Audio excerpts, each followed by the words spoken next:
Bonsoir à tous. Bonsoir. Bienvenue à ce webinaire, le tout premier numéro qu'organise le chapitre PMA de la RDC à travers la communauté des pratiques professionnelles mining et industrie. Nous sommes très ravis de vous avoir avec nous.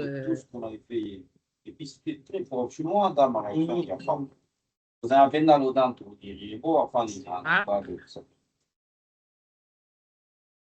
alors, alors, voici comment se présente l'agenda d'aujourd'hui. Nous allons commencer par une courte présentation du chapitre du PMI, du chapitre de la RDC. Et ensuite, je présenterai courtement l'intervenant et nous allons lui laisser la parole. Nous reviendrons un peu plus tard avec des questions. Donc, au moment où il sera en train de parler, si vous avez des questions, n'hésitez pas à les mettre dans le chat. Nous allons clôturer ensuite par un mot de la fin du président de la communauté de pratiques professionnelles, mining et industrie. Et ça sera tout pour ce soir. Alors, très rapidement, nous allons commencer par la présentation du PMI.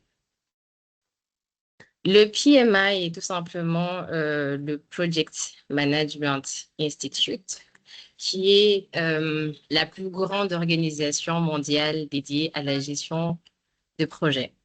C'est une association à but non lucratif qui a été créée en 1969. Le PMI vulgarise les standards, les compétences, les bonnes pratiques, pour ne pas dire les meilleures pratiques en gestion de projet. Et le PMI est reconnu pour ses nombreuses certifications, mais également pour son impact dans la réussite des projets.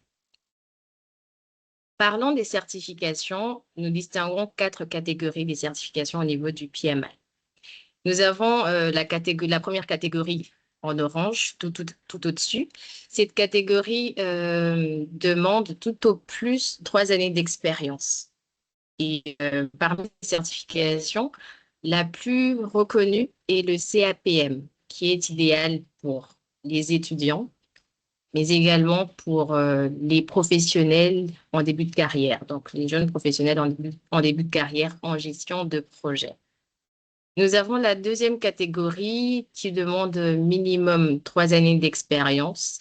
Et le PMP est la certification la plus répandue de cette catégorie.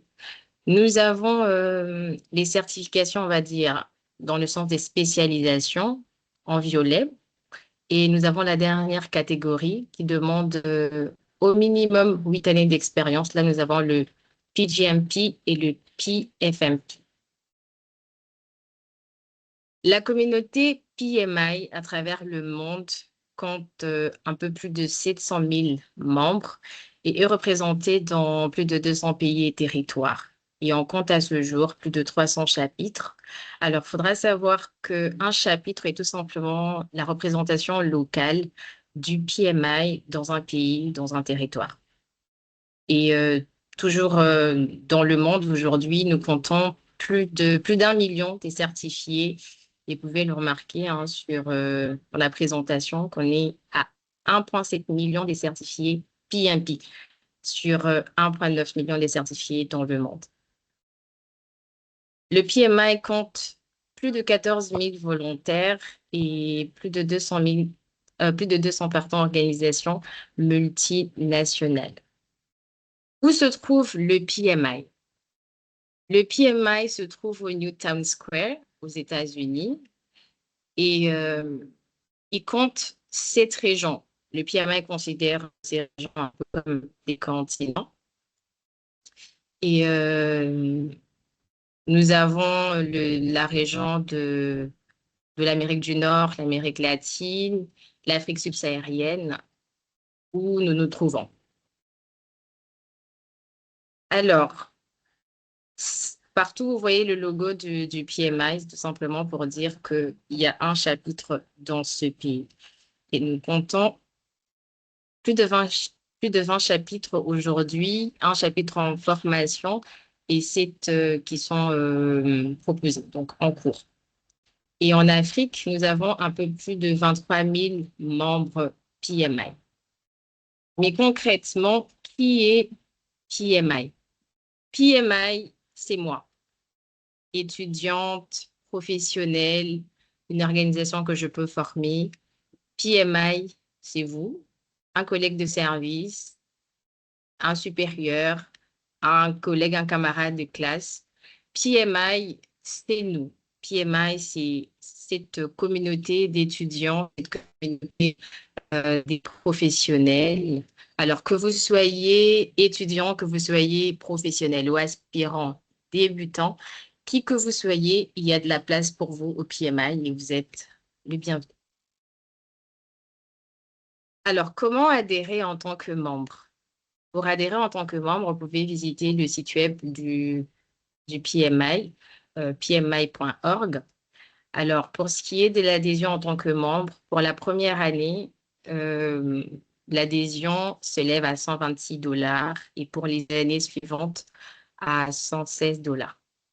Et il vous faut bien évidemment une carte de débit international, Visa ou Mastercard pour effectuer la transaction. Qu'est-ce que le PMI peut vous apporter? Le PMI vous apporte des certifications professionnelles, comme je l'ai dit un peu tout au début, qui renforcent vos compétences en gestion de projet et qui sont bien évidemment reconnues à travers le monde. Le PMI vous donne accès à un réseau des professionnels, d'étudiants, des personnes avec qui échanger, renforcer vos compétences.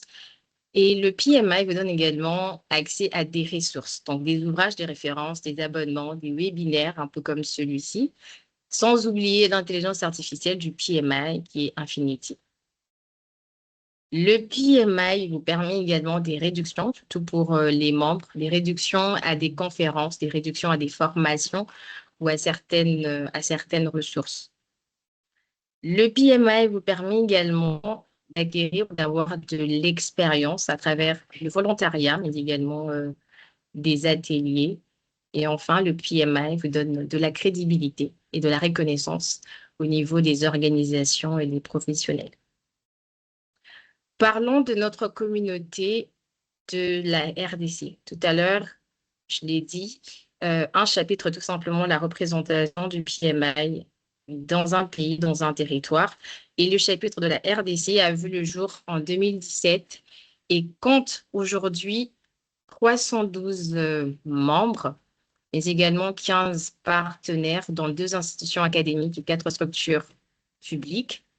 Le PMI, le chapitre de la RDC, compte 125 certifiés et parmi ces 125 certifiés, nous comptons 115 PMP.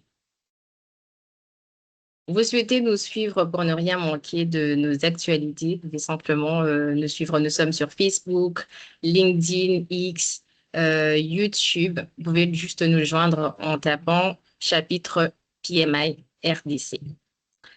Alors, parlons des communautés. Au niveau du chapitre de la RDC, nous comptons 6 communautés des pratiques professionnelles. Les communautés des pratiques professionnelles sont tout simplement des espaces d'échange qui regroupent les professionnels d'un secteur XY pour discuter des sujets d'actualité, pourquoi pas proposer des pistes de solutions. Et parlant de ces 6 communautés, nous avons la communauté des pratiques professionnelles génie civil, nous avons la CPP informatique, communication et télécom, nous avons la CPP leadership, nous avons la CPP genre, nous avons la CPP mining et industrie en charge de l'organisation de ce webinaire. Nous avons la CPP de la gestion de la chaîne d'approvisionnement. Nous avons également le club d'étudiants. Donc, si vous êtes étudiant au PMI, il y a de la place pour vous également. Alors, c'était ça, la présentation du chapitre. Comme je l'ai dit, vous souhaitez en savoir un peu plus sur le PMI, sur les certifications, vous souhaitez en savoir un peu plus sur comment devenir membre, comment intégrer la communauté du chapitre de la RDC. N'hésitez pas à nous joindre pour en savoir un peu plus et surtout rester branchés sur nos différents réseaux sociaux pour ne rien manquer de nos prochaines actualités.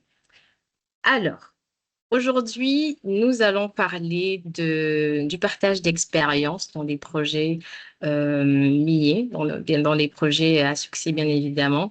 Et notre intervenant du jour, vous l'avez vu certainement sur les réseaux sociaux. Il est cadre exécutif concentrateur à Cameroun. Il a plus de 25 années d'expérience dans l'extraction du cuivre, mais également du cobalt.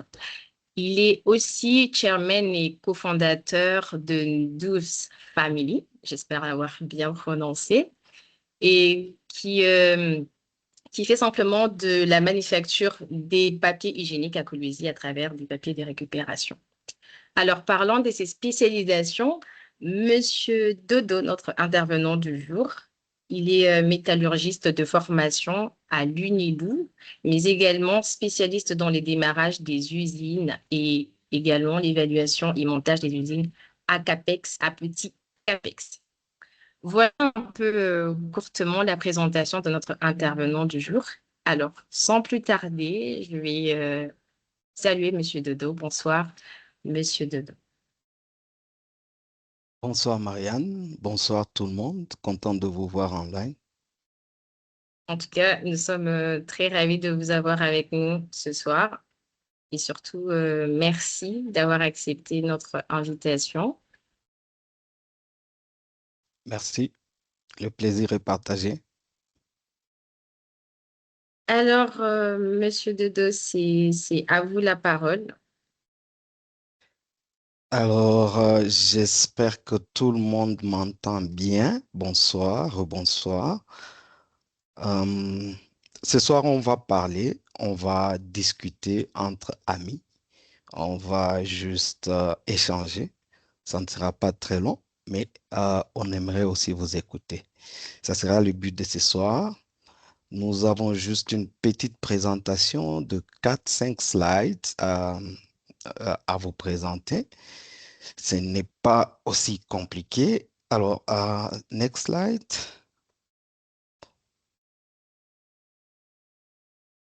Alors, avant de partager les projets à succès dont je travaille pour dans ma carrière, je voulais d'abord que les gens sachent qui je suis, d'où je viens et à ce que réellement je veux et où je dois aller. Euh, c'est très important, comme ça on se connaît. Vous pouvez me tutoyer, il n'y a pas de problème. Euh, nous sommes des amis. En matière de sciences, nous sommes des amis. Et en tout. Alors, j'ai une phrase que j'ai dit à tout le monde, y compris mes enfants, y compris à l'église. Je suis moniteur aussi de l'école des dimanches, y compris à tous mes agents, mes amis avec qui on travaille. La vie se résume en un seul mot, le choix. C'est très capital. Je voulais commencer par ça parce que la manière dont nous choisissons définit ce que nous sommes et ce que nous serons dans le futur. Alors, qui est Dodumba Hindou? Dodumba Hindou est né à Kolosi, grandi à Kolosi et a pu étudier dans différentes écoles de la place. Mon école primaire, je l'ai fait à Jean 23, qui est le collège actuellement. Et mon école maternelle, c'était à Nyumbaya Eri. Je me rappelle, j'avais même fui à 5 ans et demi. C'était un peu compliqué à notre époque. Il fallait mettre la main pour que ça traverse à l'autre côté de l'oreille. Et bon, vous voyez, un peu, c'était difficile. Il fallait que les parents nous amènent à l'école. Alors, c'est comme ça que j'ai évolué. Et puis, je suis allé à l'école secondaire. Alors, à l'école secondaire, j'étais un peu trop turbulent. On m'a dû amener à l'internat à Mulunguishi, où j'ai passé une année de maladie. C'était ma première fois de tomber malade. Et puis, on a jugé bon de me ramener sur Kolwezi. On m'a inscrit à Okweli. C'est là que j'ai terminé. J'ai eu mon diplôme en maths physique. Et puis, c'était en 1990, si je ne me trompe pas. Oui, j'ai fait l'université. La première année d'université, alors c'était terrible. Le premier jour de l'université, quand on allait à l'université, c'était les Titimboka. Alors, on nous donnait des pierres pour jeter aux gens qui étaient dans un fosse, je me rappelle, entre Homme 10 et Taille Basse. C'était un peu bizarre. Et puis, la deuxième année, c'était aussi une année blanche que le recteur de l'époque a donnée pour que nous puissions être en équilibre avec les gens de Kinshasa. Comme les gens de Kinshasa avaient grévé pour soutenir les gens de Lubumbashi. Alors, l'école, en son temps, il y avait une bonne collaboration. J'aimerais expliquer mon parcours estudiantine qui est vraiment intéressante et qui a défini en quelque sorte ce que je suis aujourd'hui. La prépo n'était pas aussi facile. J'ai pu traîner en prépo plus de 2 ans, plus les années blanches, plus d'une année, plus les années blanches. Alors, pour réussir en prépo, c'était tellement facile, mais c'était difficile de réussir. On avait des cours comme l'algèbre, c'était des cours à recopier, à écrire, mais on échouait. Mais c'était très compliqué. Alors, pour réussir en prépo, euh, il a fallu que nous puissions aller nous battre pour un professeur dont j'étais le nom, chez lui à la maison pour le faire déménager. Donc, c'était vraiment horrible. Juste un cours nous faisait échouer. Et le cours d'algèbre, c'était pondération 10. Le jour où j'ai réussi en cours d'algèbre, ma vie était sauvée. J'ai commencé à évoluer et c'est comme ça que euh, on a pu aller en G1, G2. Mes amis qui sont en ligne peuvent se rappeler de l'histoire. Alors, c'est comme ça. Donc, vous voyez déjà, le parcours n'était pas aussi facile. Déjà, dès première gradua, quand j'ai quitté la prépo en première gradua, Dieu m'a fait grâce, je l'ai connu au travers de mon frère qui est maintenant pasteur à l'ICASI et qui a été nommé DG de Estelle. Alors, ma vie a complètement changé. Donc, nous étions des étudiants qui étudiaient avec le BIC, qui réussissaient avec le BIC. J'ai voulu bien faire le mine. Mon premier choix, c'était les mines. Je suis allé même dans le département des mines pour devenir un mineur. J'avais vraiment un modèle pour devenir un mineur. Mais arrivé en mine, malheureusement, le système ne s'y prêtait pas à ce que je voulais. Bon, il fallait un peu trop des trucs bizarres. J'ai décidé, je me suis dit non, non, non, je vais en métallurgie. Comme il y a des professeurs qui travaillent à la GECAMINE, ça serait simple et je vais évoluer. Effectivement, Dieu me faisant grâce et toujours par l'appui de mon frère, hein, qui est pasteur actuellement, peut-être qu'il a été inspiré. Alors, c'est comme ça que j'ai fait la métallurgie et j'ai terminé la métallurgie, je crois, en 2001, 2000, 2000, 2001, quelque chose comme ça. Donc, vous comprenez que le parcours, j'ai commencé l'université en 91 pour le terminer en 2001, ce qui n'est pas très facile, hein. Il faut tenir, il faut avoir les nerfs solides pour tenir jusqu'à la fin. Et on a tenu. Quand j'ai terminé, comme tout ingénieur qui se respecte, on commence d'abord par les préceptorats. Alors, on commençait à donner cours à gauche, à droite. J'ai donné cours de mathématiques et de physique dans des maisons des gens. On allait à gauche, à droite, on nous invitait, on donnait, on nous payait les 30 dollars. C'était beaucoup à l'époque, hein. 30 dollars ici, 30 dollars là-bas. Et on faisait le tout. Ce qui faisait... J'étais vraiment content. Moi, en tout cas, j'aimais ça. Jusqu'à ce qu'un jour, je trouvais du boulot à une entreprise australienne qui s'appelait Nova Mining. C'était mon premier emploi. Alors, mon premier emploi était un peu trop intéressant parce que le premier jour, on nous appelait, on était trois ingénieurs. On s'est mis ensemble. L'Australien vient et nous pose la question, combien voulez-vous qu'on vous paye? Nous nous regardons, nous tous ensemble, sans nous consulter. Au même moment, on s'est dit, bon, payez-nous même 70, 75 dollars parce que à l'époque, l'entreprise qui payait mieux, c'était Somica. Les gens touchaient autour de 80, 70 dollars. C'est comme ça qu'on a proposé à l'Australien, donne-nous 75, 70 dollars, ça nous suffisait. Nous tous, sans discuter. Alors l'Australien nous a regardé, dit, quoi? Il n'a rien dit, il entre aux ressources humaines, lui-même il propose le salaire, et puis il sort dehors, il nous dit, bon, on va bien vous payer. Alors nous, on est parti travailler, nous, on se disait que, bon, voilà, peut-être qu'on va nous payer 100 dollars.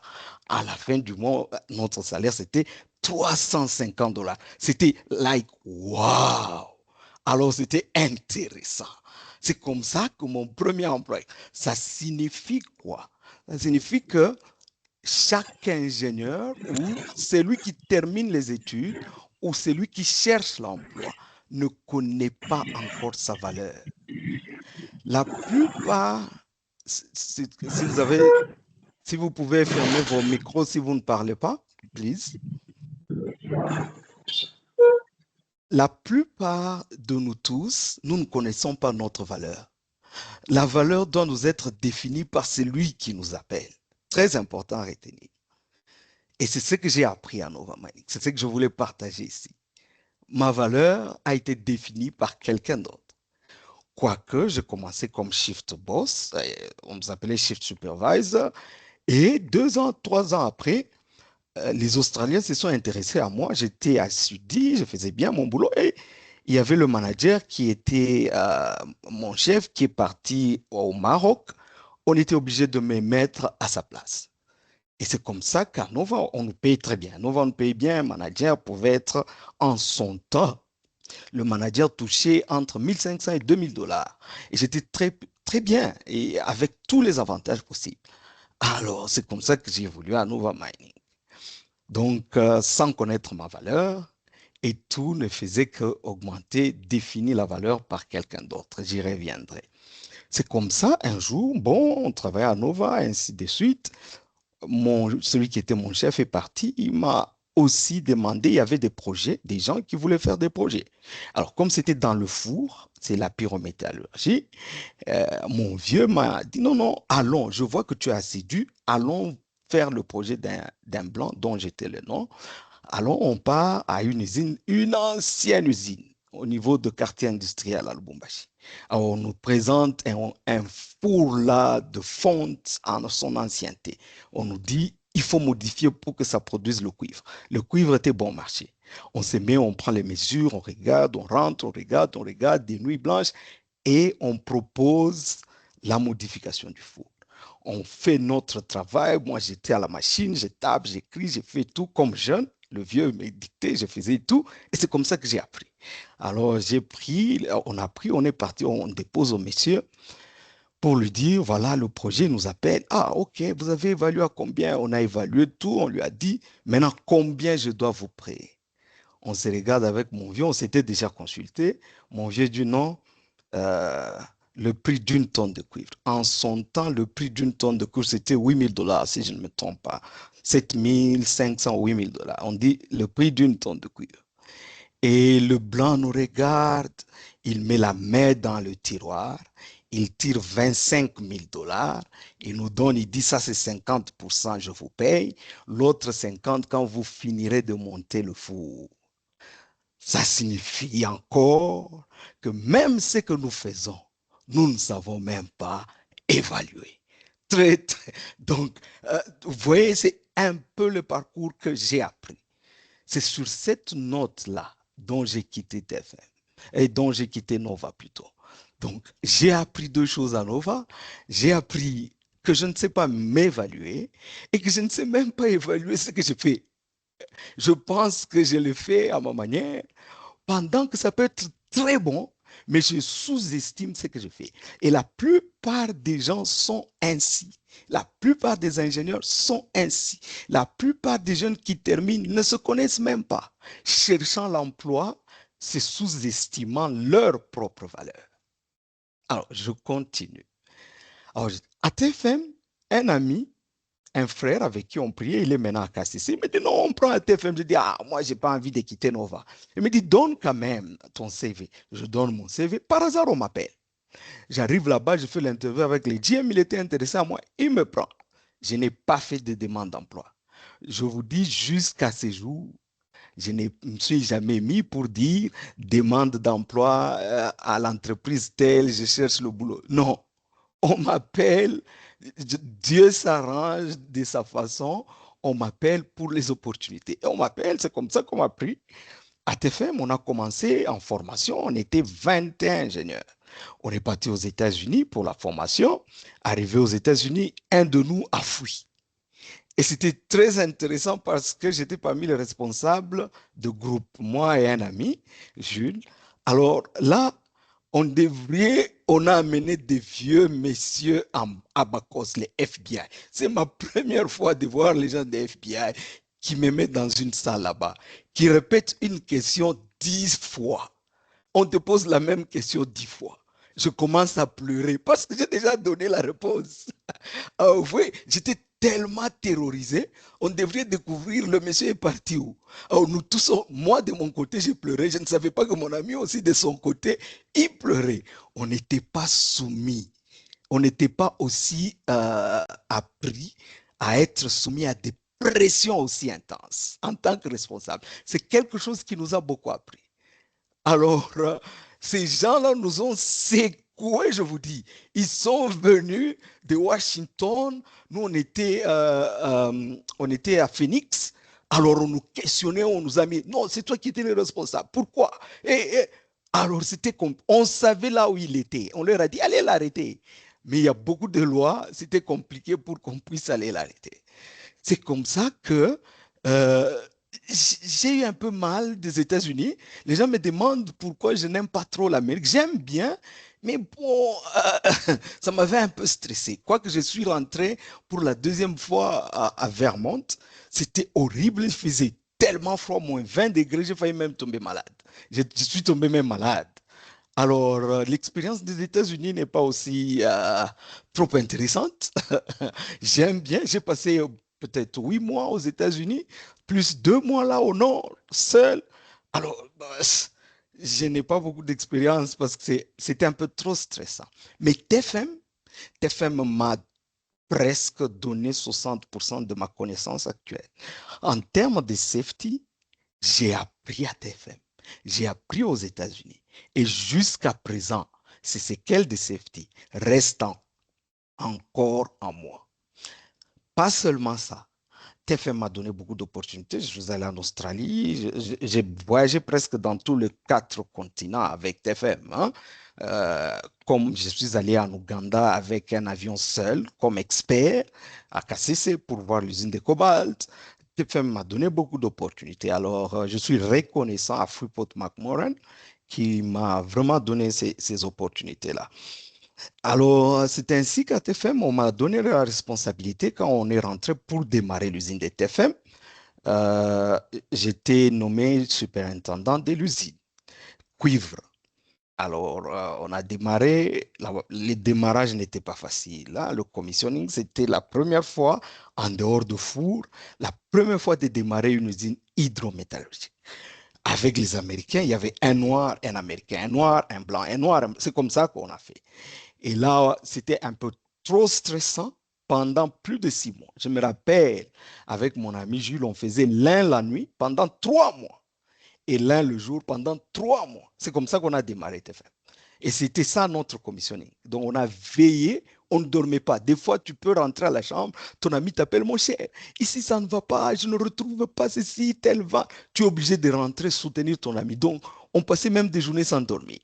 Et je ne savais pas que c'était une formation pour le démarrage des usines. C'est comme ça qu'à TFM, j'ai pris le goût. Quand TFM a commencé à apprendre, monter le tonnage, changer de flow sheet, améliorer le flow sheet, c'était comme un petit jeu. Et tous les Blancs s'étonnaient. On a dû remballer tous les Américains, on les a ramenés chez eux. On est resté avec quelques 5 ou 6 Américains à TFM. C'est comme ça qu'on a tourné une usine de TFM pendant plus de 4 ans quand j'y étais, sans beaucoup trop de problèmes. Et j'étais General Superintendent, donc Deputy Manager. Et je suivais toutes les opérations sans beaucoup de stress et on gérait très bien l'usine de TFM.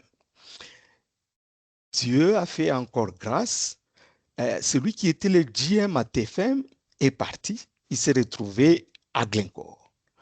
Et quand il s'est retrouvé à Glencore, à KCC, à ce moment-là, il a dit aussi, non, non, non, non, prenez-moi ce petit-là. Alors il m'appelle, il me propose, TFM ne paye pas très bien. Ça, je peux vous le dire. TFM est payé. KCC m'a appelé. Avant, on m'a appelé à 4 offres avant d'aller à KCC. J'avais l'offre de Moumi, j'avais l'offre de Kibali comme GM, plutôt euh, sur la route ici qui va à Lubumbashi, j'ai oublié encore le nom, comme GM. J'avais l'offre de Kibali, j'avais des offres. Alors, j'avais un coach qui était mon manager. Il m'a dit non, tout ceci, même si on te propose beaucoup d'argent, va là-bas. C'est comme ça que je me suis retrouvé. Je suis parti à TFM, de TFM pour KCC, rejoindre Jeff Best et gérer tout le concentrateur de Kamoto. Et j'ai géré le concentrateur de Kamoto pendant 9 ans. Là, j'ai appris la culture Gekami. C'est là que tout devrait changer dans ma tête. Dans ma tête, il y avait une culture américaine, une culture droite-droite. Là où vous suivez safety, j'arrive le premier jour à l'usine. Une vieille usine, des petites unités de flottation de 1900, je ne sais pas, 20. Alors, même par où passer, j'avais peur. À un certain moment, on s'est décidé avec Jeff Best. J'ai dit non, non, non, non, on ne peut pas continuer comme ça. Il faut changer. C'est comme ça qu'on a pris la décision de tout rénover, tout le concentrateur. Et c'est un travail qui nous a pris plus de 5 ans à rénover l'usine, le concentrateur de Kamoto. On a changé le broyeur, on devrait revêtir à l'intérieur, mettre les chems, donc mettre la couche métallique avant. Parce que c'était des broyeurs qui dataient de 1930. Il fallait tout changer, les liners on change les bandes, on change les structures, on met notre concasseur à cove, on change les cellules de flottation. Et c'est comme ça que je commençais à aimer le design. C'est comme ça que j'ai commencé à aimer les montages des usines, les démarrages des usines. Et de là, on a pu rénover l'usine de TFM, l'usine de KCC. Le concentrateur, ce n'était pas aussi chose facile. Et pendant qu'on rénovait, euh, on est tombé devant une situation un peu aussi intéressante. Le minerai a changé. On a commencé à avoir des mixtes. C'est par hasard qu'on a vu qu'on avait le mixte. En flottant comme ça, on voit le sulfure qui vient avant les oxydes. On se dit, oh, wow! Et avec celui qui était mon GM, on a automatiquement changé de flow sheet. Donc, c'était vraiment intéressant. Mais intéressant dans le monde de travail, mais dans le domaine de collaboration, c'était très complexe. Travailler avec des gens où je commence maintenant à entrer dans le domaine de management. La politique pèse de beaucoup de gens. La politique, les tendances, la langue deviennent aussi très compliquées dans le management. Ce n'est pas seulement le français. Ma petite langue d'anglaise ici, je devais la performer. La connaissance dans beaucoup de domaines. Tu te retrouves avec des Péruviens qui connaissent, donc tu es obligé de commencer à lire. C'est comme ça que je me suis intéressé. Je commençais à faire du tout, de tout, à tout moment. Jusqu'à ce qu'on a arrêté et puis on a jugé bon de me donner la responsabilité de tout le concentrateur. Après, il y a eu ce qu'il y a eu. Il y a eu un incident sécuritaire. Les gens sont morts au stockage. À un certain moment, bon, le management a changé. D'autres personnes devraient venir. J'ai été aussi puni pour ça parce que c'est sécuritaire et c'est tout à fait normal. On m'a transféré, au lieu de me chasser, on m'a amené à Lulou pour gérer l'usine, la lixiviation jusqu'à la salle, jusqu'à SX ainsi que l'usine de cobalt. C'est là que je suis allé et après là, comme par hasard, on m'appelle à Kamoa. Un jour, 2020, on me dit non, on te cherche Kamoa. Kamoa. On m'appelle d'Afrique du Sud. Oui, Ivanoï. Interview, et puis il me dit non, non, demain, quelqu'un veut t'écouter. Demain, il y avait un monsieur. On dit non, je veux d'abord te voir. Mets ta caméra. J'ai mais il commence à me terroriser. Non, toi, tu connais ça. Je dis non, ça se fait comme ça, comme ça. Il passe, non, non, ça ne se fait pas comme ça. Non, non, je dis non, patiente, je vais t'expliquer, c'est mon domaine. Alors je lui explique calmement comment ça se fait. Il dit non, samedi, je veux te voir ici à Kamoa. Je dis, ok, il n'y a pas de problème. Samedi, on a organisé, j'ai dit, organisez les transports pour moi. Samedi, je viens, il me dit, je vais te voir en face. Le monsieur terrorise, hein, les gens connaissent bien. Alors samedi, je me retrouve à Kamoa. Le vieux me regarde, il était un peu malade après avoir fait le vélo. Il me regarde, il commence à me dire, est-ce que tu peux faire ça? Est-ce que tu peux faire ça? J'étais tellement calme, je faisais. Et puis il m'a mis dans l'ambiance, on commençait à manger, à boire, on a dansé toute la nuit, on était content. Il me dit, je t'engage aujourd'hui. Tout le reste, là, moi, je ne compte pas. Moi, je te prends aujourd'hui. Tu commences quand? J'ai dit, ah, là, tu me surprends, il faut que je parle à ma femme. Non! Dis-moi le jour où tu commences. J'ai dit, bon, je commence le jour où tu veux. Je veux te voir déjà le 1er janvier ici. J'ai dit, oh, que je serai là le 1er janvier. Alors, c'est comme ça que j'ai commencé à Kamoa. Je me retrouve à Kamoa, il n'y avait pas d'équipe. Il fallait former l'équipe. Alors, c'est comme ça qu'il fallait recruter les gens rapidement parce qu'on devrait démarrer dans moins de 5 mois. Alors, on a recruté les gens rapidement et les former et démarrer l'usine. Le démarrage de l'usine n'était pas facile avec le monsieur dont je vais vous parler. S'il t'appelle, il t'appelle chaque heure pendant 48 heures. Il peut t'appeler chaque 1 heure. Il t'appelle, il t'appelle, il t'appelle. Il ne dort pas, même la nuit. J'étais impressionné par l'endurance de ces messieurs-là. Hein? Je suis même maintenant impressionné. Il t'appelle jusque demain matin. Chaque heure, il t'appelle. Chaque heure, il t'appelle. Donc là, on était obligé de courser les manches et de se jeter à l'eau. C'est comme ça que on a pu prendre Kamoa à main avec l'équipe. On a démarré la première phase. 3 mois après, déjà on était au nameplate, on était au niveau de ce que les designers a prévu. Et déjà on a commencé à monter. 6 mois après, on a dit non, il faut changer le flow sheet. C'est petit, nous on doit augmenter le tonnage. Et il nous a soutenus. Et on a deuxième phase, on a fait un commissioning d'1 mois. On était déjà en nameplate. Et troisième phase, les gens, ce n'est même pas moi, l'équipe a fait le commissioning. Dans moins d'une semaine, ils étaient déjà en nameplate. 1 mois, ils étaient déjà au-delà.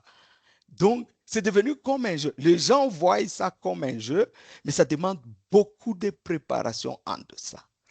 C'est brièvement ça mon parcours que je voulais que les gens connaissent. C'est là que je me retrouve aujourd'hui, responsable du concentrateur de Kamoa.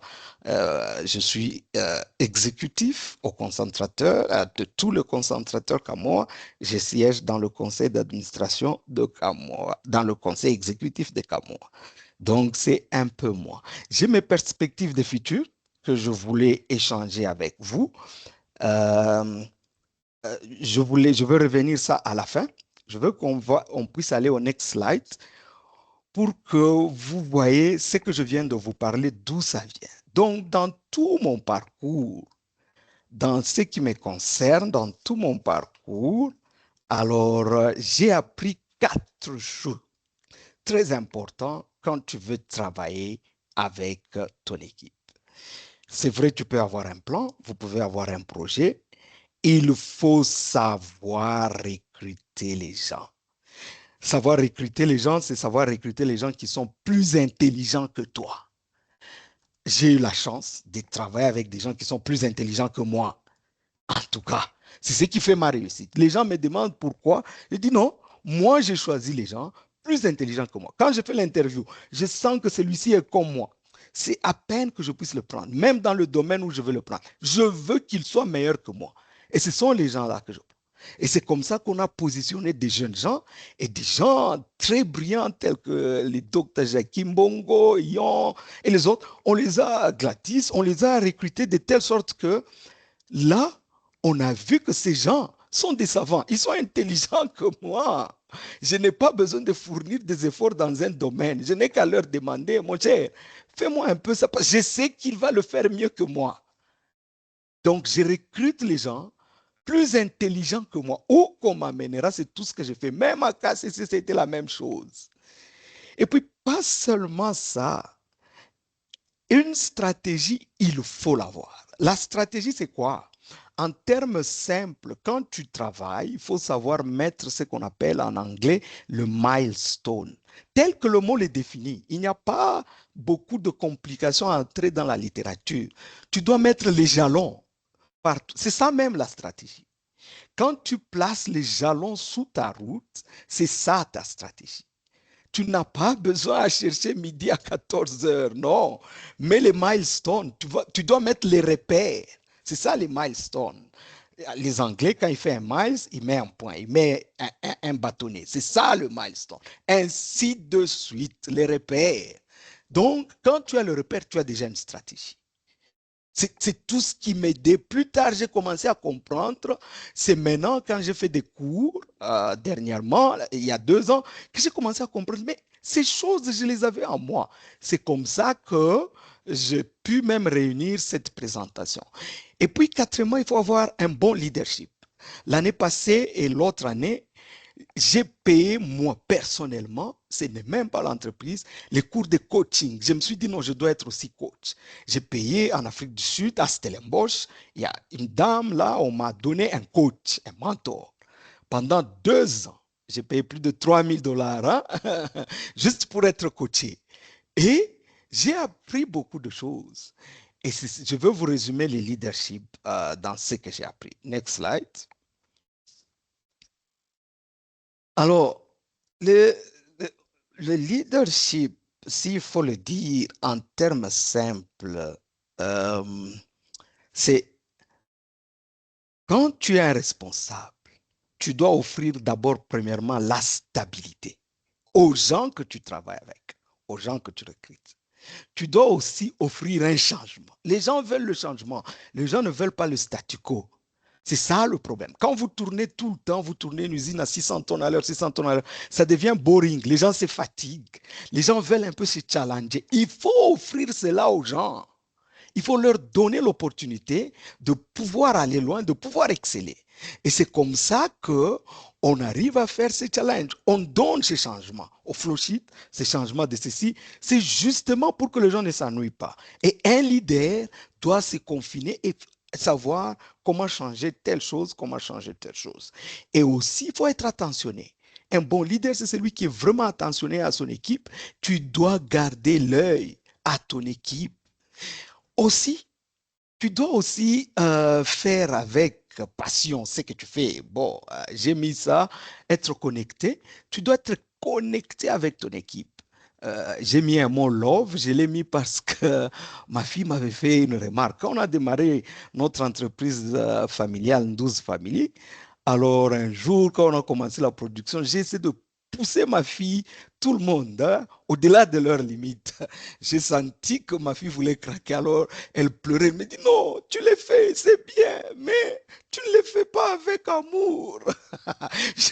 Alors depuis ce jour-là, j'ai retenu le mot faire avec amour. Alors, je vais tout faire pour voir si je peux le faire avec amour. C'est comme ça que j'ai ajouté aussi avec love là-bas pour me rappeler que tout ce que je pousse, je dois le pousser pas seulement pour casser, mais aussi avec amour.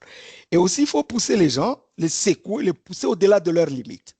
Les gens, pour grandir, il faut que les gens soient poussés au-delà de leurs limites. Et aussi, à ce moment-là, il faut pousser que les gens contribuent à former une équipe. Les gens doivent contribuer à former une équipe. Donc, vous voyez, le leadership a 2 options. Tu dois offrir et les gens aussi doivent offrir. C'est pourquoi j'ai présenté tel que comme ça. On ne fait jamais le leadership sans offrir. On ne fait jamais le leadership sans recevoir. Le leadership joue avec les deux piliers. Et c'est comme ça que toute ma vie, je continue à former une équipe. Alors, est-ce que tu comprends le leadership de ton équipe?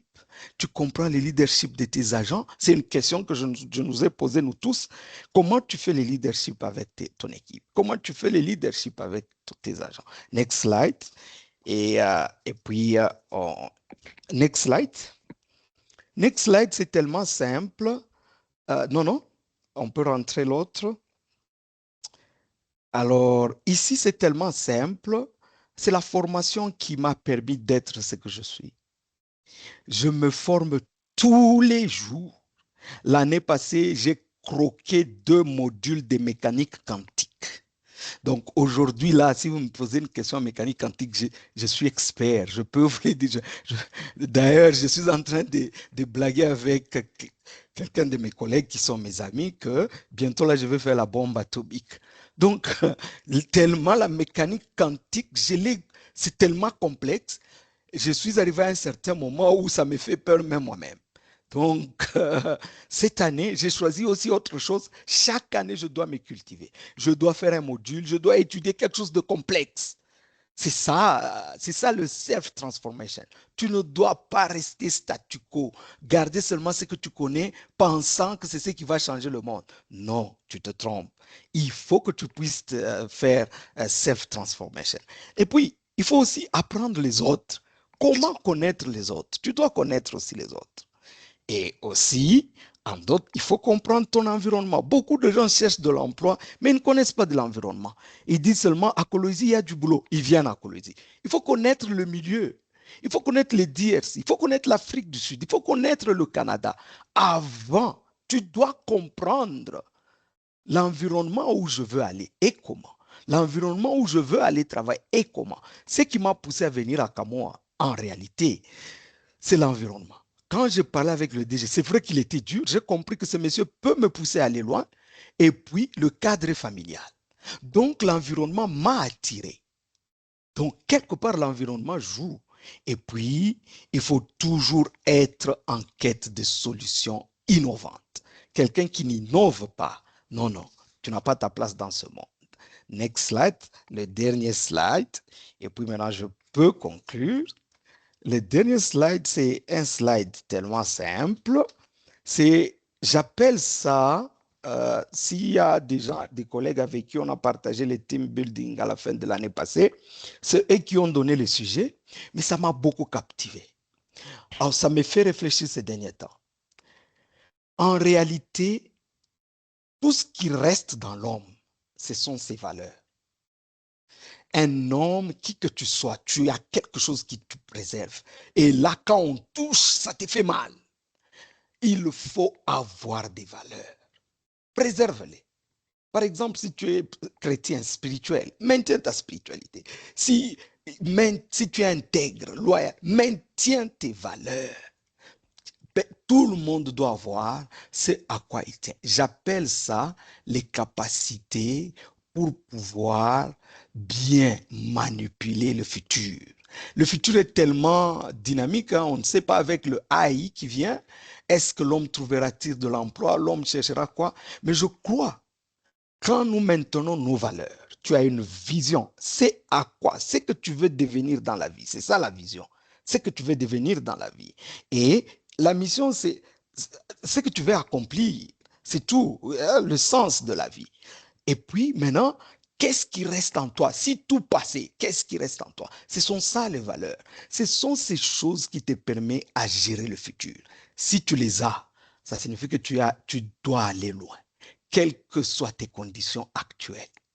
Ça signifie que là où je suis, c'est peu. Si tu as ces trois points que je mets ici, tu peux aller au-delà, devenir un DG, ministre, même président de la République. Maintiens ta vision, maintiens ta mission et tes valeurs, cela t'amènera loin. Je crois que j'ai terminé la présentation. Je parlerai de mes perspectives futures s'il y a des questions sur ça. Merci. Je crois que j'ai fait 30 minutes, n'est-ce pas?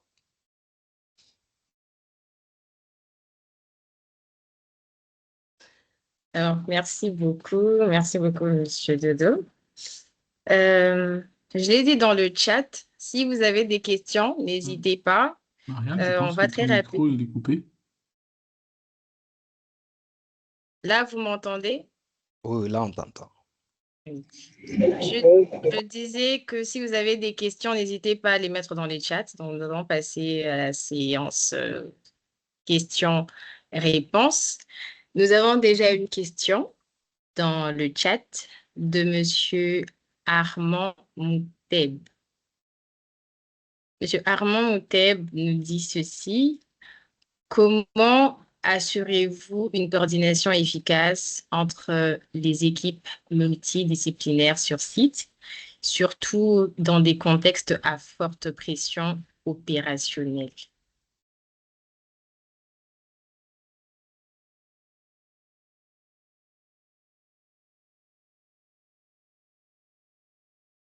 Oui, allez-y.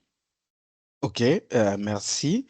Euh, donc, on va aller question par question ou bien on va récolter les questions et puis les répondre, ou bien je peux répondre d'abord à la première.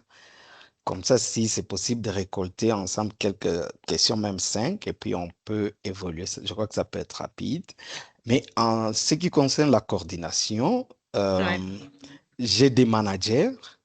Les managers ont de sous-managers, si je peux appeler ainsi, qu'on appelle superintendants. Ainsi, les superintendants ont aussi des coordonnateurs.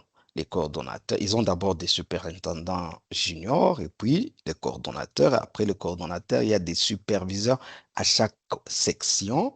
Et après les superviseurs à chaque section, il y a les opérateurs dans chaque poste. Et après les opérateurs dans chaque poste, il y a aussi les attendants. Donc, si tu as bien mis ton organigramme, tu as l'organigramme, c'est facile, tu peux faire confiance à tes managers. On a plusieurs usines, on a trois usines actuellement ici à Kamoa. Ce qu'il y a à faire, c'est quoi? J'ai un dashboard. Je participe aux réunions deux fois matinales de chaque usine. Je peux être aujourd'hui ici, demain là-bas, pour avoir juste la température de l'usine. Ce n'est pas pour aller coordonner parce qu'il y a déjà des managers qui coordonnent. On a des réunions ensemble avec eux. Mais ce que je fais, je vérifie mon dashboard et c'est là que je vois là où nous allons, comme je gère la production. Est-ce que nous sommes dans une bonne direction ou nous ne sommes pas dans une bonne direction? Où est-ce que nous avons un problème? C'est là que je peux aller pour voir comment améliorer, comment changer ces problèmes en opportunités et pouvoir avancer pour la production. C'est particulièrement d'une manière simple que je gère les opérations. Alors, en section, c'est très efficace, ça marche. Les coordonnateurs, les superviseurs ont leurs KPIs, euh, les paramètres de contrôle qu'ils ont pour chaque position. Et il y a ce qu'on appelle, on a introduit d'autres petites notions sur place, telles que le short interval control. Vous le faites aussi, beaucoup de gens le font dans les usines. Par exemple, si je me dis chaque heure, je dois appeler quelqu'un, c'est un short interval control. Comme ce que je vous ai dit, mon chef qui appelait le CEO, il m'appelait chaque heure. C'est un short interval control. Donc, il t'appelle chaque heure pour vérifier si tu l'as fait, si tu l'as fait. Ça peut être aussi pour la machine. Tu prends à chaque heure la température, c'est un short interval control. Tu peux prendre les mesures à chaque heure, chaque minute. Ça dépend de la fréquence que vous définissez. C'est d'une manière simple comme ça, on gère les usines de production. Merci. Bon, avant de passer à la prochaine question, je vois les gens lever la main. Malheureusement, on ne peut pas activer le micro, donc je vais simplement vous demander de laisser vos questions dans le chat. Donc, nous passerons une par une et comme ça, Monsieur Dodo pourra y répondre. Alors, je vais passer à la question suivante de Monsieur David Ilunga. Il dit ceci, donnez-vous aussi la chance aux jeunes en recherche de repères que vous estimez pas très convaincants. Si oui, comment vous parvenez à les relever et à bâtir leur leadership? OK, nous donnons la chance à tout le monde, partout. D'ailleurs, nous sommes de ces gens-là. C'est à peine que vous allez voir que je travaille avec les membres de ma famille ou des connaissances, hein. Nous cherchons plus les gens qui peuvent nous aider à aller loin. Ça signifie retenez le principe, cherchez plus les gens qui connaissent plus que vous, même pour une position. Alors, on donne aussi la chance aux gens qui ne connaissent pas. À Camo, on a mis même un programme de recrutement qu'on appelle Cadeship, où on recrute dans la communauté les gens qui étaient les cultivateurs. On les forme, après une année, on les engage.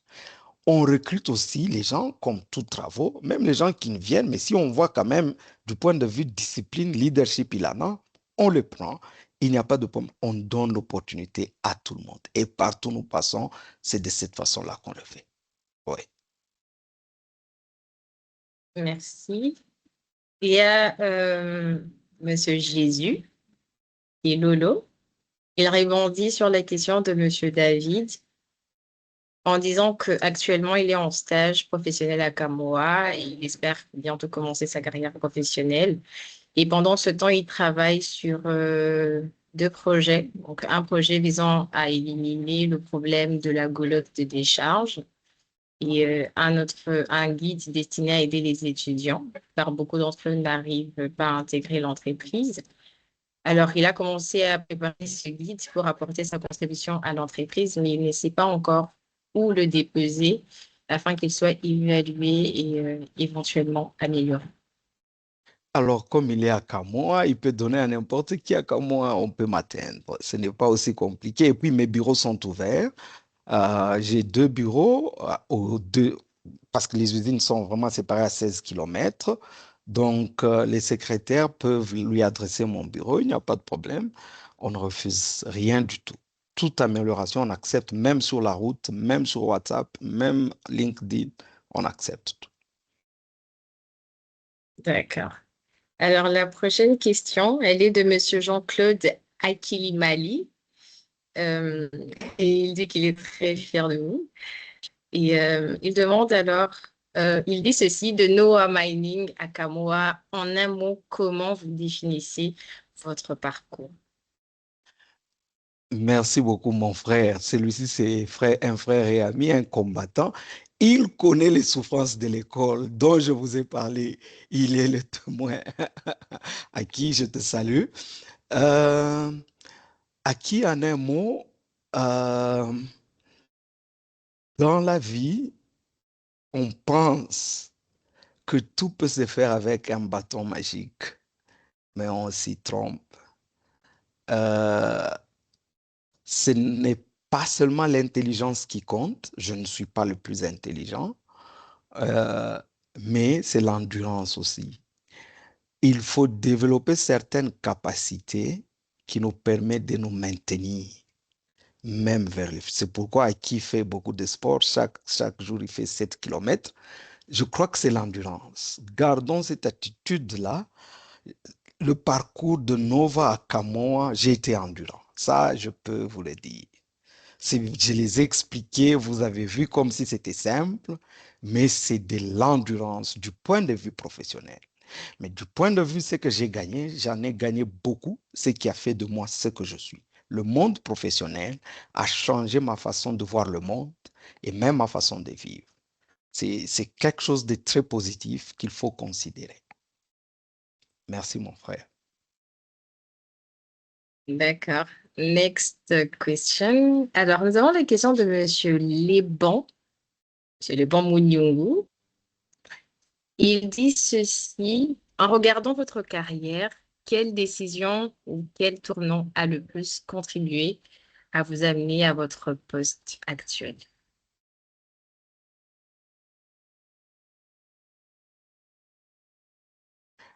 Alors, la décision. Alors, je vais vous donner quelques exemples simples hein, avant de vous donner ma décision.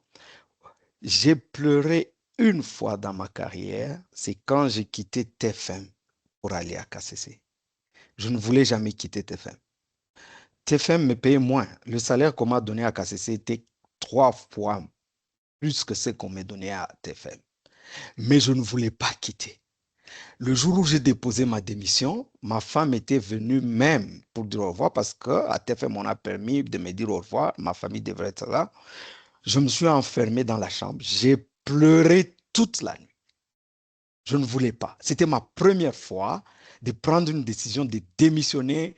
À Nova, bon, à Nova, aller à TFM, c'était un peu facile. Mais de TFM à KCC, c'était un peu dur. Alors, mais j'ai quitté.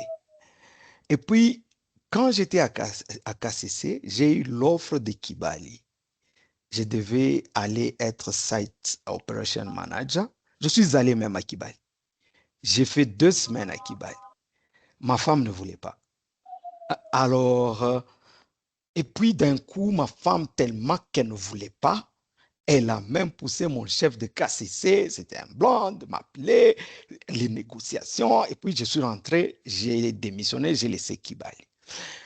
Je voulais résumer, et pour quitter KCC pour aller à Kamoa, c'est vrai, il y a eu les problèmes sécuritaires, mais en réalité, la politique tellement s'y est mêlée que je ne comprenais pas le pestel. Les gens qui ont... la politique des entreprises est vraiment complexe. Hein? Je n'arrivais pas à bien mélanger politique, environnement à KCC. Et je crois que c'était une erreur que j'ai appris à Camoa très bien quand j'ai fait mes cours de Senior Development Management. Alors, si je peux synthétiser, ce qui m'a poussé, qui m'a permis de quitter ici, quitter là-bas, c'est comment savoir saisir les opportunités. On dirait que Dieu m'a donné un don où je sais comment saisir de bonnes opportunités. Si je n'y arrive pas, Dieu a placé à côté de moi quelqu'un, tel que ma femme, qui m'aide à saisir ces opportunités. C'est pourquoi elle est une aide semblable. Alors, vous voyez, je pouvais être à Kibali. Si j'étais à Kibali, j'aurais raté Kamwa, c'est que je suis à Kamwa aujourd'hui. Alors, donc, ma femme a joué aussi un rôle dans ça. Donc, Dieu a placé des gens aussi qui m'ont aidé à devenir ce que je suis. Merci. Question suivante, c'est la question de Monsieur Gaël Michael. Il dit ceci, quel est votre impact sur la jeunesse, vu votre expérience, compétences et influence pour son épanouissement? Alors, c'est très intéressant parce que actuellement, j'ai fait beaucoup de conférences. On m'invite par des jeunes. Il y a Go Talent qui m'invite. Il y a, il y a aussi Darrell. Il y a beaucoup de jeunes qui m'invitent à faire des conférences à gauche, à droite pour parler plus sur l'entrepreneuriat. Ce que je veux dire aux jeunes, c'est chacun a un potentiel que Dieu lui a doté en lui. Quand tu regardes bien ton potentiel, tu peux aller loin.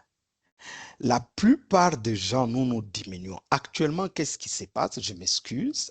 Si je veux blesser quelqu'un, je m'excuse vraiment, mais c'est la réalité des choses. Actuellement, qu'est-ce qui se passe? On engage les gens. Le langage, c'est quoi? Je veux faire tout travail. Qu'il soit ingénieur, qu'il soit avocat, qu'il soit économiste, qu'il soit informaticien, il cherche quoi? Les TT. C'est comme ça que nous, on les appelle les TTT, les tout-travaux. Bravo. Donc, il cherche à devenir un tout-travaux. C'est ça le grand problème. Par conséquent, un ingénieur, il cherche à devenir, non, moi, c'est ce qui se passe actuellement. Il oublie le potentiel qu'il y a en lui. Pourquoi la faim?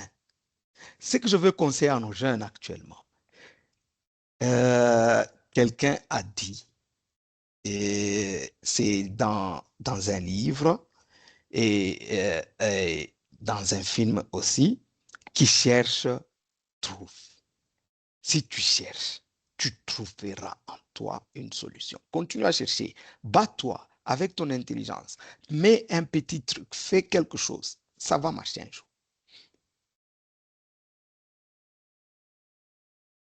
Merci. Question suivante. Nous avons la question de Madame Cynthia. Oh, une dame, Elle c'est dit bien. ceci, elle dit ceci, l'électricité étant un enjeu critique pour les opérations minières et les concentrateurs. Camo a autant de projets avec Inga 2 que vous avez réhabilité. Alors, quels ont été, dans votre expérience, les plus grands défis pour garantir une alimentation électrique fiable et stable? Et comment l'intégration progressive des panneaux solaires contribue-t-elle aujourd'hui à renforcer cette résilience énergétique? Bon, merci beaucoup pour la question, Madame Cynthia. Ça, c'était notre sujet. Mon ami Lucien, je crois, je l'ai vu en ligne, qu'on a fait pour notre Senior Development Management Plan à Stellenbosch. Donc, c'est une matière que je maîtrise un peu mieux. La réalité des choses, c'est quoi? C'est que le monde entier est en déficit énergétique.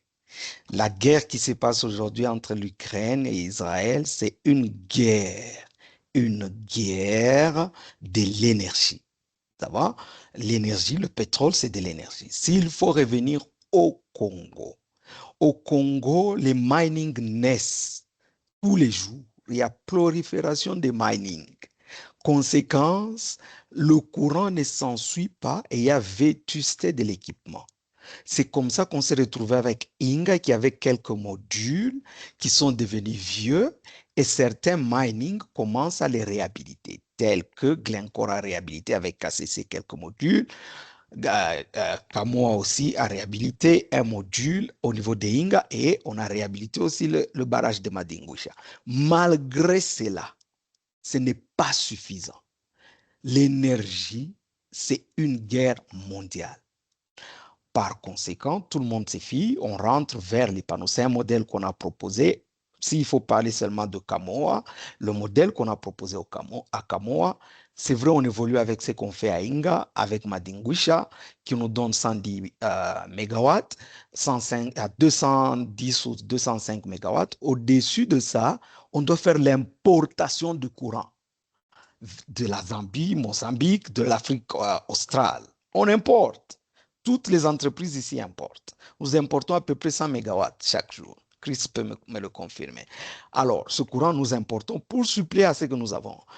Pas seulement ça, parce que nous sommes en expansion aussi. Même importer ne suffit pas. On a démarré le four, il fallait beaucoup d'énergie stable. Or, notre énergie n'est pas seulement là, il est aussi instable. On a deux grands problèmes. Ce n'est presque pas là et aussi c'est instable. Par conséquent, on est obligé, vous voyez, Madame Marianne, chaque fois il y a la coupure de courant, même là où elle est, c'est ça notre énergie. Alors par conséquent, tout le monde veut mettre les batteries et les solaires. Camoa aussi est sur la piste. On a commencé un projet en deux étapes de 30 mégawatts, 30 mégawatts et qu'on va étendre au-delà jusqu'à 200 mégawatts d'énergie renouvelable que nous appelons les énergies solaires. On a commencé déjà 30 mégawatts qui est déjà, les batteries sont opérationnelles, les panneaux on est en train de mettre et puis on va ajouter 30 mégawatts après avec l'intention d'aller. Mais ça demande beaucoup d'espace pour mettre les panneaux, beaucoup d'hectares. C'est la végétation. Donc, ça a toujours des conséquences. Donc, en matière d'énergie, le monde entier est en déficit, pas seulement la DRC. La DRC, s'il faut parler du loi là-bas, les mining naissent chaque jour. Chaque mining a ses besoins d'énergie, ce qui crée les déficits d'abord pour ceux qu'ils ont, plus nos projets d'extension, on n'a pas suffisamment d'énergie. Donc, c'est quelque part où vous pouvez faire beaucoup d'argent. Je vous le conseille.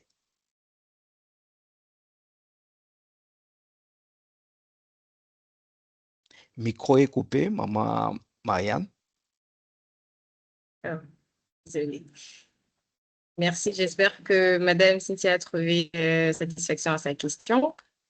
Alors, la question de Monsieur Nathan, je pense que vous avez déjà répondu, mais peut-être que vous pourrez y revenir. Il demande à savoir comment votre parcours dans divers postes vous a préparé à votre rôle actuel. Ok, en réalité, c'est tout ce que je vous ai montré, les slides que je vous ai montrés, particulièrement le troisième slide. Les 4 points, c'est qui ont mon parcours a créé ça en moi, a réveillé ça en moi. Alors, ça a vraiment réveillé en moi et il faut avoir l'endurance pour y arriver. C'est très important. C'est quelque chose que j'ai appris. Des fois, mes enfants s'étonnent. Chaque soir, quand je rentre, je m'exerce, je fais le footing pour avoir l'endurance physique. Ce n'est pas seulement l'endurance mentale, l'endurance physique. Parce que si tu n'es pas en bonne santé, tu ne feras rien. Donc, il faut être endurant et physiquement et mentalement. C'est très important. Merci. Nous allons passer à la question suivante. Je ne sais pas s'il s'agit de Madame ou Monsieur Asser Kamwash. Euh, il dit ceci, tenant compte de ce qu'a été votre carrière, qui attire une attention particulière. Comment vous orientez ces personnes qui sont butées par les supérieurs, qui à un moment donné mettent fin aux formations organisées par l'entreprise, qui contribuent à l'évolution d'une carrière Et la cause, c'est nous n'avons pas assez d'effectifs. Alors qu'on veut bien vous voir retourner au boulot. Comment relever ces défis? Ok, ça, sont les formations. Alors, chaque entreprise a sa politique, hein. Il faut dire que euh, la formation des jeunes ingénieurs ou des jeunes gens qui finissent l'université est limitée dans les entreprises privées. L'objectif des entreprises privées, c'est qu'on se dise la vérité, ce sont des capitalistes, c'est chercher de l'argent. Alors, c'est produire.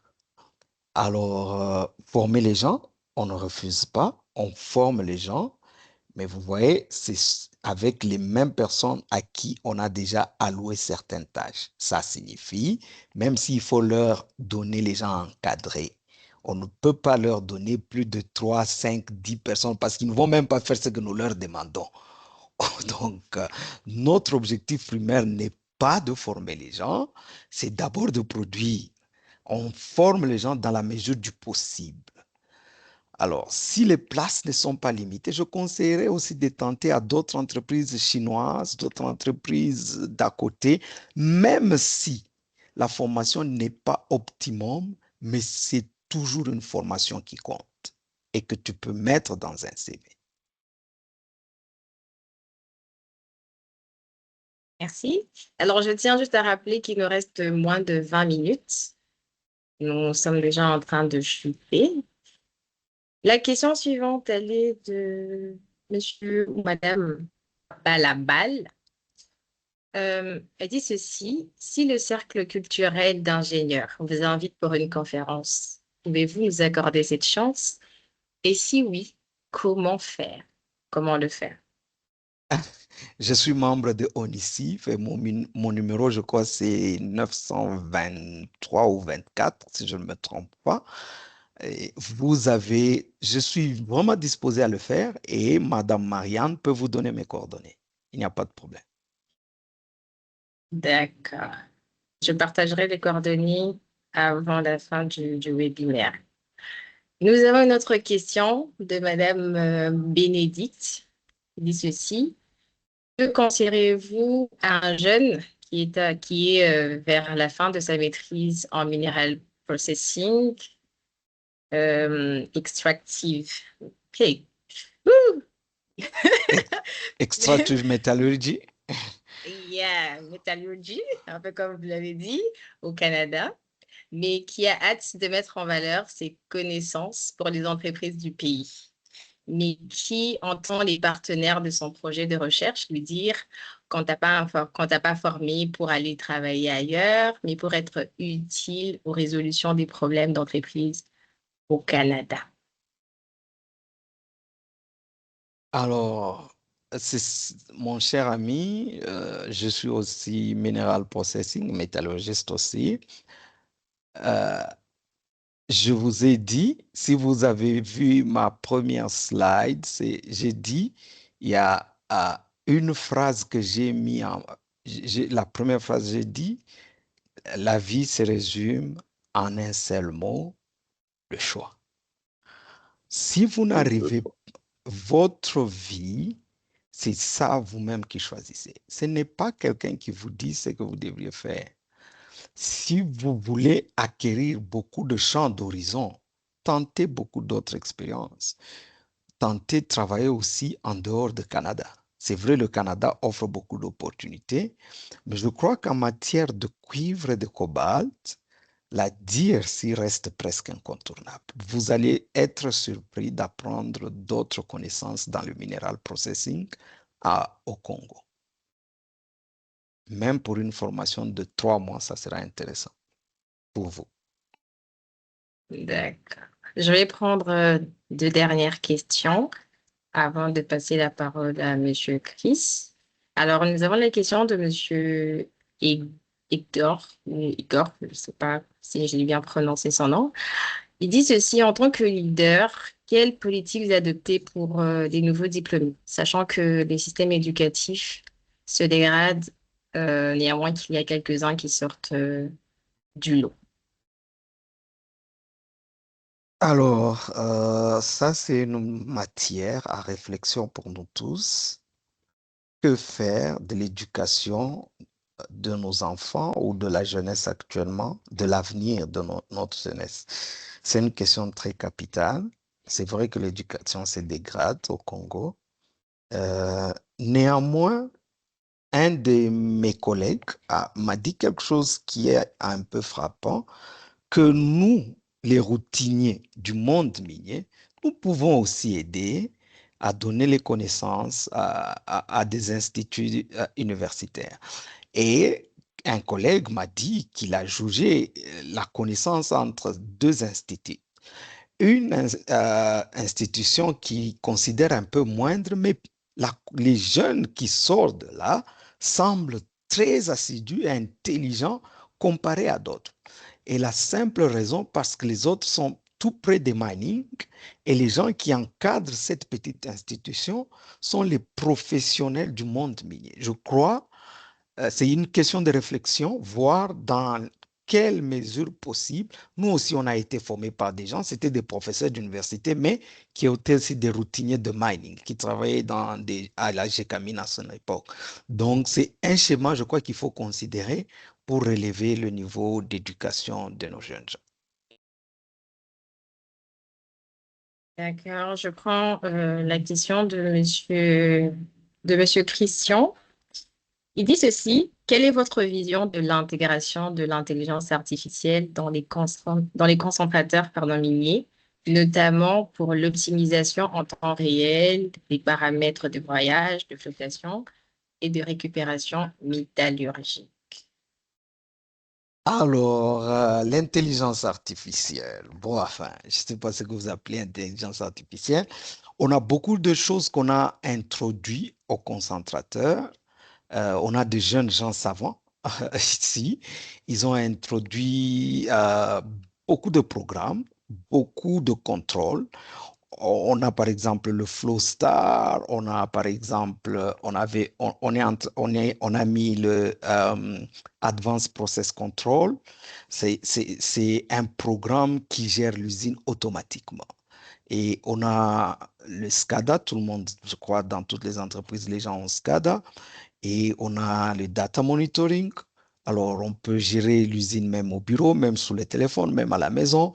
Donc, on a tous ces programmes qu'on a mis ensemble d'intelligence artificielle pour gérer l'usine.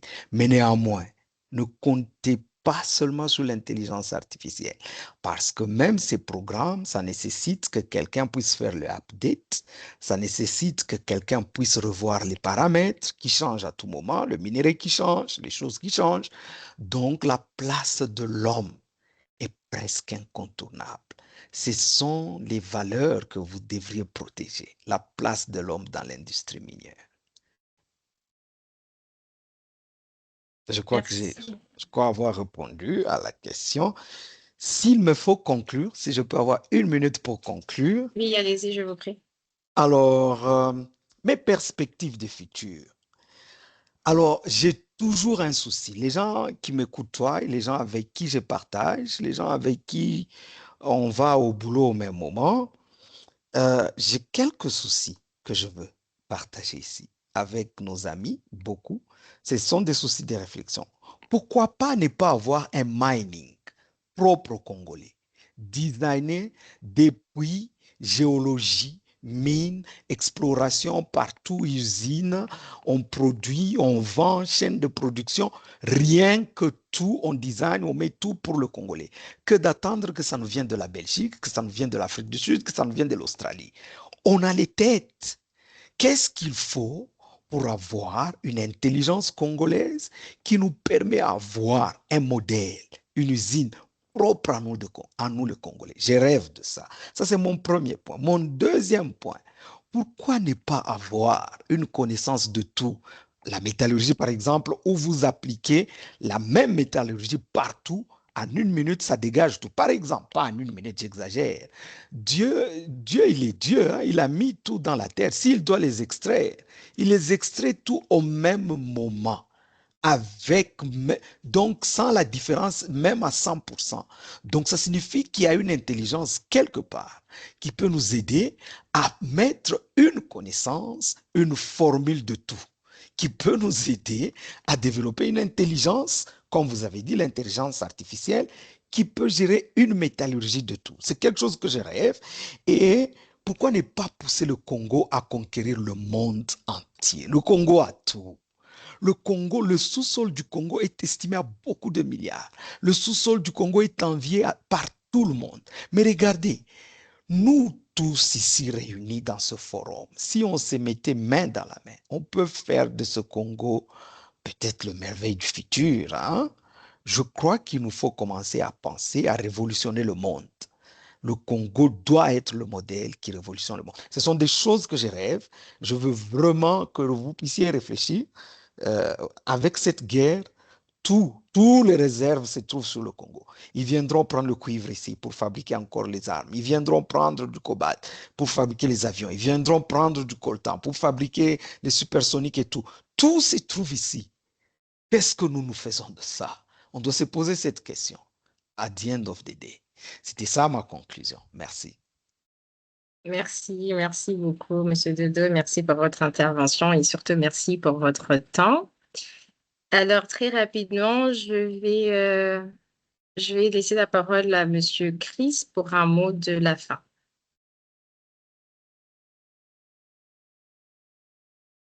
Alors, bonsoir à tous. Est-ce que Marianne, tu m'entends? Oui, je vous entends très bien.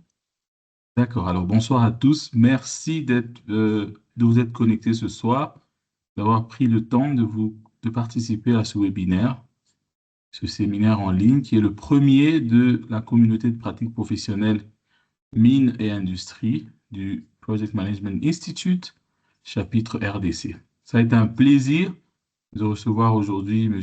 Dodo Mbaye, que je connais depuis très longtemps et que j'apprécie beaucoup parce qu'il parle avec son cœur. Je pense que vous avez compris un message qui vient du fond du cœur, de la part de quelqu'un qui a une grande vision, quelqu'un qui met au centre de tout l'humain, l'être humain, alors qu'en ce moment, on est plutôt en train d'essayer de mettre plutôt l'intelligence artificielle au centre, mais il tient encore à mettre l'humain au centre. Alors, je pense que j'ai beaucoup appris ce soir. Voilà, mon cerveau a été secoué et ça m'a poussé à réfléchir encore plus, à voir comment on peut aller un pas en avant. Alors, cette activité qui est le premier webinaire de l'année, comme je l'ai dit, pour 2026, est en fait le troisième webinaire de notre communauté de pratique professionnelle n'a été créée qu'il y a une année. Alors, qu'est-ce que nous comptons faire encore cette année? Alors, dans les mois qui suivront, nous aimerions avoir un webinaire tous les trimestres. Comme vous l'avez vu là, on clôture le premier trimestre de l'année, ce mois de mars, avec un webinaire et on va avoir d'autres webinaires. Ça veut dire qu'il en reste au moins trois, l'un dans le deuxième trimestre de l'année, ensuite le troisième et le quatrième. Mais aussi, il va y avoir une préparation pour une conférence du PMI au niveau de Coloésie.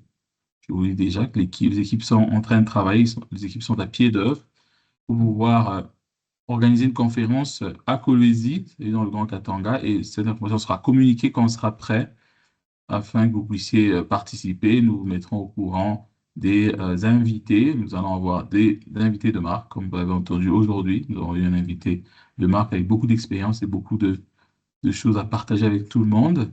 Alors, ce que je vais vous demander ensuite, c'est que j'encourage chacun d'entre nous de participer aux activités du PMI, le chapitre RDC, et de participer principalement aux activités de notre comité de pratique professionnelle qui inclut les mines, mais l'industrie en général, ça veut dire l'énergie, ce sera l'agroalimentaire, les télécommunications et tout ce que vous connaissez comme industrie. Donc, vous êtes les bienvenus à participer aux activités. Je vous encourage à rejoindre le PMI en tant que membre. Je vous encourage aussi à passer vos certifications. Ce sont des certifications qui vous ouvrent de grandes voies dans la vie professionnelle. Des certifications qui vous donnent des connaissances, mais aussi qui vous donnent une certaine valeur recherchée. Lorsque vous dites que vous êtes par exemple PMP, que vous le mettez sur votre CV, je vous confirme que ce sont des choses qui vous donnent une certaine valeur. En plus tout ce que vous avez déjà fait, ce sont des choses qui confirment aux personnes qui vont lire votre CV que vous avez une certaine connaissance et une certaine expérience. Alors, je crois que, Marianne, je demanderais qu'on puisse partager dans le chat les contacts de nos équipes afin que les personnes qui ont besoin d'avoir plus d'informations sur comment passer les certifications, qui ont besoin d'accompagnement sur comment rejoindre le PMI et aussi le chapitre RDC, puissent savoir à qui parler. Et nous vous attendons tous dans les activités qui vont suivre, que ce soit les webinaires, que ce soit la conférence qui va se passer sur Polynésie en présentiel. Et nous attendons aussi et espérons que vous allez passer les certifications pour gagner ce gold standard qui est le PMP ou d'autres certifications. Merci.